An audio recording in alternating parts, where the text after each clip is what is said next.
నమస్తే. ఆంధ్రప్రదేశ్ రాజకీయాలంటే ప్రధానంగా 3 పార్టీలు, 3 కులాల ప్రస్తావన వినిపిస్తుంది.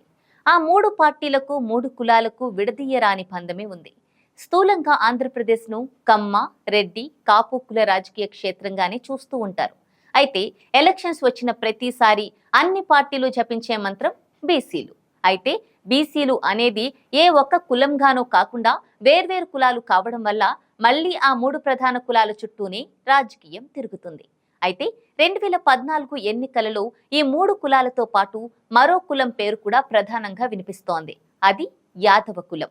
బీసీలలో అత్యంత ప్రాముఖ్యత గల కులం. పైకి కనబడకపోయినా కొన్ని చోట్ల పార్టీల గెలుపోటములు తారుమారు చేయగల కులం.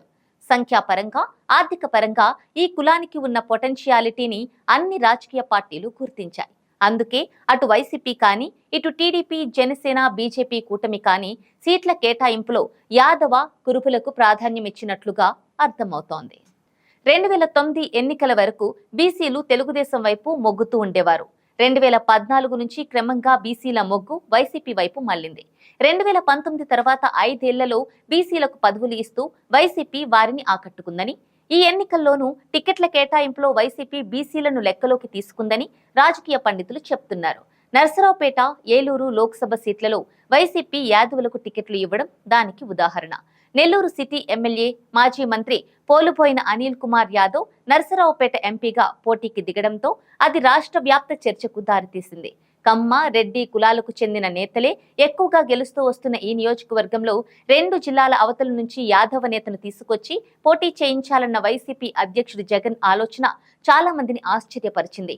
అలానే ఏలూరులో సుదీర్ఘ కాలంగా టీడీపీ, కాంగ్రెస్ పార్టీల నుంచి కమ్మ అభ్యర్థులే గెలుస్తున్నారు. 2019లో తొలిసారి ఈ నియోజకవర్గంలో వైసీపీ గెలిచింది. వైసీపీ తరపున పోటీ చేసిన వెలమ అభ్యర్థి కోటగిరి శ్రీధర్ ఇక్కడ గెలవడంతో ఇక్కడి కుల సమీకరణలు మారిపోయాయి. అయితే ఈసారి 2019 సమీకరణలను కూడా మార్చుతూ వైసీపీ ఏలూరులో యాదవ అభ్యర్థిని ప్రకటించింది. జగన్ కేబినెట్ లో మంత్రిగా ఉన్న కారుమూరి నాగేశ్వరరావు కుమారుడు సునీల్ యాదవ్ ను ఏలూరు లోక్సభ అభ్యర్థిగా ప్రకటించింది. దాంతో టీడీపీ కూడా ఇక్కడ బ్యాలెన్స్ చేయడానికా అన్నట్లు యాదవ అభ్యర్థినే బరిలోకి దించింది. జగన్ తరహాలోని చంద్రబాబు కూడా 4-5 జిల్లాలు దాటించి ఉమ్మడి కడప జిల్లా నుంచి పుట్టా మహేష్ యాదవ్ ను ఏలూరు అభ్యర్థిగా తీసుకొచ్చారు. దీంతో ఏలూరు లోక్సభ నియోజకవర్గంలో ఈసారి ప్రధాన పార్టీలు 2 యాదవ అభ్యర్థులనే బరిలో దించినట్లయింది. ఏపీలోని మొత్తం 25 లోక్సభ సీట్లలో ప్రధాన పార్టీలు 2 నుంచి యాదవ అభ్యర్థులు పోటీ చేస్తున్న ఏకైక నియోజకవర్గం ఏలూరు కావడం గమనార్హం. దీంతో ఏలూరులో టీడీపీ, వైసీపీ అభ్యర్థులలో ఎవరు గెలిచినా ఈ నియోజకవర్గం నుంచి యాదవ ఎంపీ పార్లమెంటులో అడుగుపెట్టనున్నారు. కృష్ణా జిల్లా మైలవరం విషయంలోనూ జగన్ ఇలాంటి వ్యూహమే అనుసరించారు. సుదీర్ఘకాలంగా కమ్మ అభ్యర్థులే గెలుస్తూ వస్తోన్న ఈ అసెంబ్లీ నియోజకవర్గం నుంచి జగన్ తన పార్టీ తరపున యాదవ అభ్యర్థిని ప్రకటించారు. వైసీపీ నుంచి ఇక్కడ సర్నాల తిరుపతిరావు అనే యాదవ నేతకు ఛాన్స్ ఇచ్చారు జగన్. మైలవరంలో కమ్మ సామాజిక వర్గంతో పాటు యాదవ సామాజిక వర్గ ఓట్లు కూడా చెప్పుకోదగ్గ సంఖ్యలో ఉండటమే జగన్ ఈ అడుగు వేయడానికి కారణం. ఇక ఉమ్మడి ప్రకాశం జిల్లాలో యాదవ ఓట్లు ఎక్కువగా ఉన్న కనిగిరి అసెంబ్లీ నియోజకవర్గం విషయంలోనూ జగన్ ఇలాంటి వ్యూహమే అనుసరించారు. ఎక్కువగా రెడ్డి నేతలు, ఒకరిద్దరు కమ్మ నేతలు గెలిచిన ఈ నియోజకవర్గంలో జగన్ యాదవ నాయకుడు దుద్దాల నారాయణ యాదవ్ కు అవకాశం ఇచ్చారు. 2014, 2019 ఎన్నికల్లోనూ ఈ నియోజకవర్గంలో జగన్ యాదవ అభ్యర్థులకే అవకాశం ఇచ్చారు. 2019లో వైసీపీ నుంచి బుర్రా మధుసూదన్ యాదవ్ ఇక్కడ గెలిచారు. ప్రస్తుత ఎన్నికల్లో మధుసూదన్ యాదవ్ ను కనిగిరి నుంచి కందుకూరుకు మార్చారు జగన్. ప్రస్తుత ఎన్నికల్లో అసెంబ్లీ నుంచి వైసీపీ 4 యాదవ, లోక్సభ నియోజకవర్గాల్లో 2 యాదవులకు టికెట్స్ ఇచ్చింది.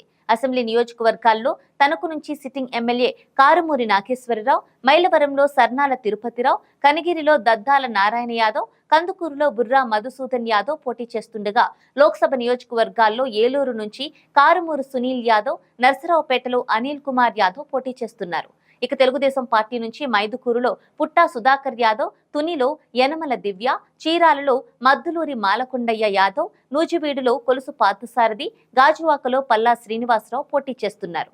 అలానే ఏలూరు లోక్సభ స్థానం నుంచి పుట్టా మహేష్ యాదవ్ బరిలో దిగారు. జనసేన నుంచి కూడా విశాఖ సౌత్ అసెంబ్లీ నియోజకవర్గ అభ్యర్థి వంశీకృష్ణ యాదవ్ పోటీకి దిగారు.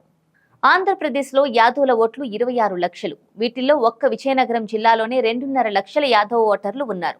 నరసరావుపేటలో 1,00,000, గుంతకల్లు అసెంబ్లీ నియోజకవర్గంలోనూ 65,000, వైజాగ్లో 50,000 ఓట్లు ఉన్నాయి. అలాగే ఏలూరు, మైలవరం, కనిగిరి, తుని, మైదుకూరు, ఒంగోలు, నూజివీడు, తంబళ్లపల్లి, చీరాల నియోజకవర్గాల్లో యాదవులు గెలుపోటములు శాసించే స్థాయిలో ఉన్నారు.